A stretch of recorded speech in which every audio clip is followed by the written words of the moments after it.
Hey everyone, welcome back to my channel. So today's video, I have some really fun holiday DIYs coming up. These are actually thrift flips. There were a few thrifted items from a few weeks back that I have been dying to DIY, so I'm definitely going to be sharing those. Also, a huge thank you to Simply to Impress for sponsoring today's video. Make sure you stick around, it's going to be fun.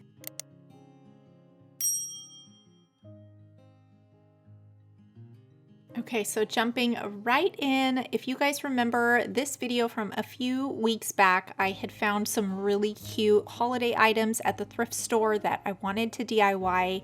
This little bell is the first one that I'm going to start out with. It is so cute. I loved that kind of raised little Santa face in there, and then it's, I believe, kind of like a ceramic. It has the prettiest bell, so I thought this one would be a great DIY project, and it was only $4.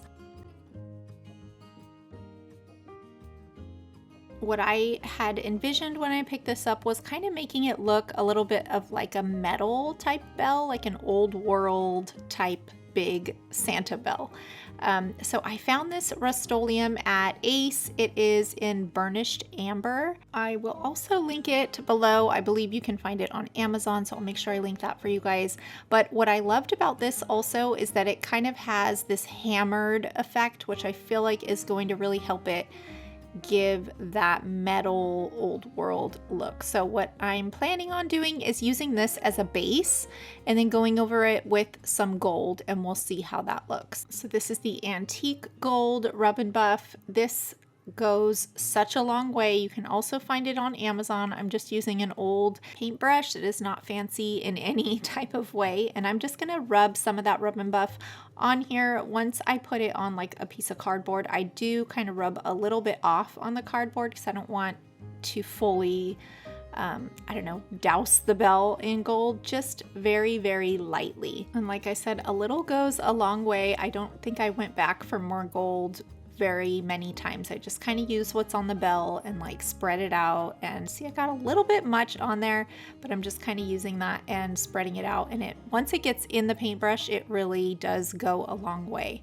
So once I got done with the Santa face, I actually thought it would look better with more gold kind of all over, so I went ahead and did the rest of the bell, and I believe it was the right choice because it looked so pretty, and it really does look like an old world style bell. You really cannot even tell that it is like ceramic or anything like that. When I was finished with it, it totally looks like an old metal bell. I love it.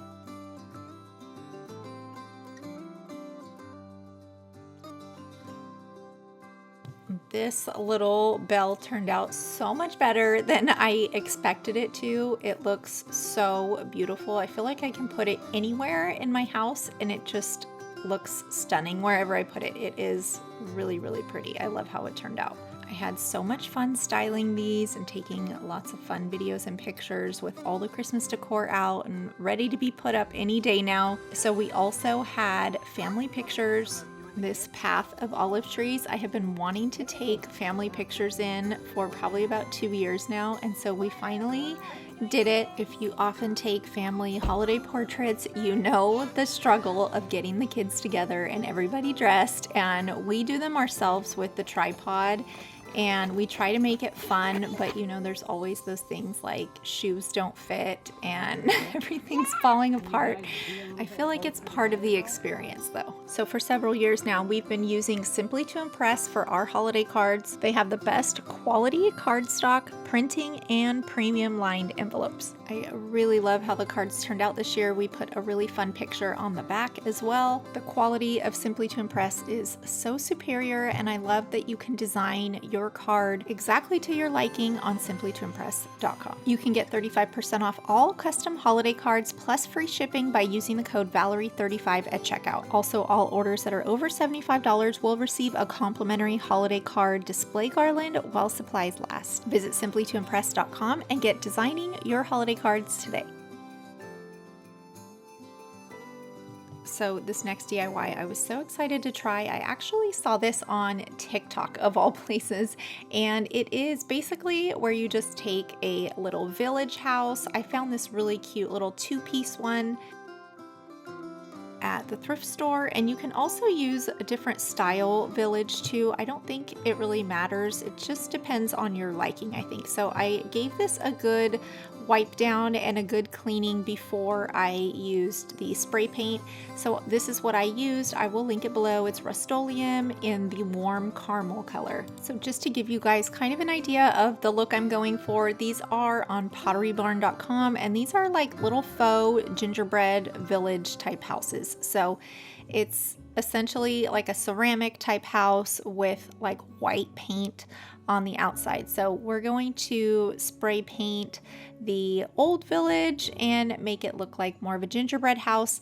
And there's a couple different ways that you can go about it. So first we're going to spray the little village house with that warm caramel color. And this took me a couple coats. I would say maybe 2 to 3 coats just to get it fully covered, especially some of those colors are hard to cover. So I definitely went over it a couple times, let it dry, and then another time let it dry. Also, don't mind me painting in my socks. Okay, so my first attempt at this was using the Sharpie oil paint in the color white, and we'll get to that in a second. So I also picked up some hot glue off of Amazon, and this is in white. So it's not clear hot glue, it's actually white hot glue. I will link it for you guys below. These are also the mini hot glue sticks. I also needed a hot glue gun because I could not find my hot glue gun anywhere. So I have a lost hot glue gun somewhere around the house. This one actually came with a little case, so I'm hoping that that may help me not lose my hot glue gun, but this one,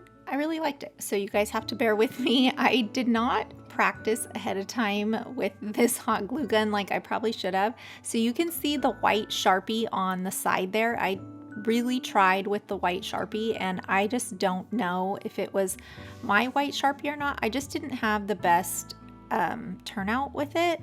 So that's why I went with the hot glue gun, and I should have definitely given this a few practice goes before I actually tried this on the house, because it did take me a while. So the back of the house looks pretty bad, and then as I go, like the sides and then the front get a lot better. So definitely give this a little bit of practice. It's almost like piping, pretty much like a gingerbread house. If you know how to pipe a cake really well, you will be expert at this. But yeah, I got the hang of it. It just took me a little while, so bear with me. But what I love is that you can totally customize it however you like. I just kind of did like some border around the house, around all the little plants and the doors and all those little hearts and stuff. I thought it turned out cute.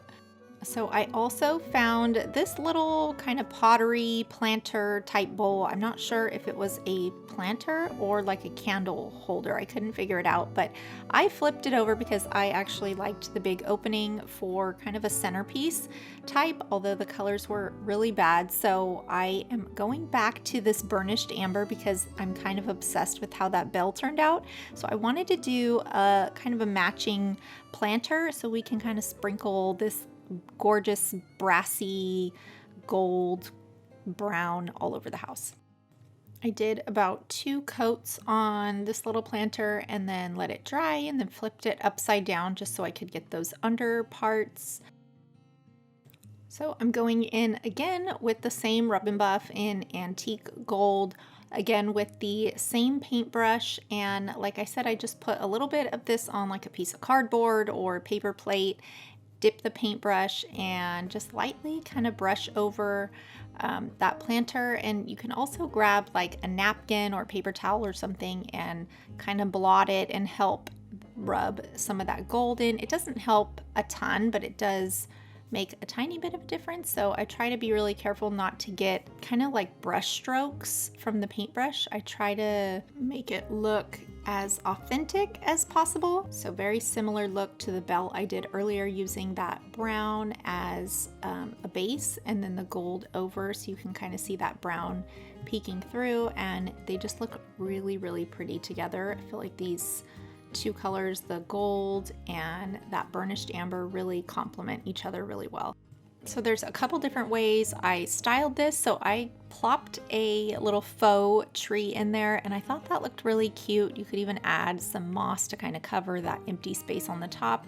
I thought that was really cute, but then I also just added some faux green stems in here, and I will link these if I can. If not, I'll link some similar ones, but these are just from Target. I just love the simplicity of the dark green. It's so easy for just a little centerpiece, but it has that shiny brass and brown look that I'm really loving this year. And I love that you can do this pretty much with anything. So you can do this with a bell or a pottery or even ornaments and things to add around your home. I think it is the best thing ever when you can customize things and get the look for less. It's always my favorite. So thank you guys so much for watching, and we'll catch you guys next time.